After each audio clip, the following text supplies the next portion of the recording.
নমস্কার সবাইকে বন্ধুরা, এখন আমরা দেখব ত্রিপুরা সরকার তথ্য সংস্কৃতি অধিকার দপ্তরের অধীনে সাংবাদিক সম্মেলনে খাদ্যমন্ত্রী কোন কোন পদে ভ্যাকেন্সি বের করার কথা বলেছেন সেটা এখন আমরা দেখব।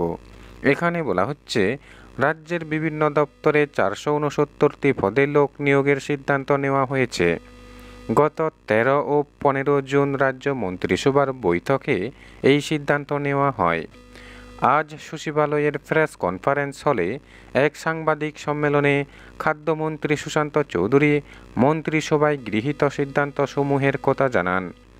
তিনি জানান, 469টি পদের মধ্যে স্বাস্থ্য ও পরিবার কল্যাণ দপ্তরে general duty medical officer grade 4 পদে 226 জন লোক নিয়োগ করা হবে।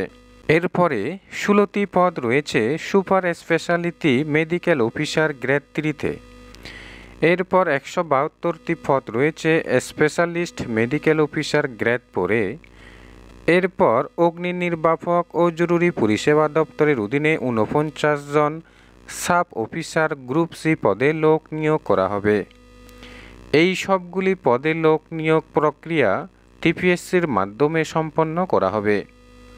তাছাড়াও খাদ্য ও জনসংবরণ দপ্তরের অধীনে 6 জন food officer inspector group C পদে লোক নিয়োগ করার সিদ্ধান্ত গৃহীত হয়েছে। এই 6টি পদের নিয়োগ প্রক্রিয়া জেআরবিটির মাধ্যমে সম্পন্ন করা হবে। সাংবাদিক সম্মেলনে খাদ্যমন্ত্রী আরও জানান, মন্ত্রিসভার বৈঠকে কেন্দ্রীয় সরকারের পরামর্শে Nischintapur railway station, Sabroom ICP ও আগরতলা এমবিবি এয়ারপোর্টের ইমিগ্রেশন চালু করার সুবিধার্থে রাজ্যের অবসরপ্রাপ্ত 67 জন পুলিশ অফিসারকে পুনর্নিয়োগ করার সিদ্ধান্ত নেওয়া হয়েছে।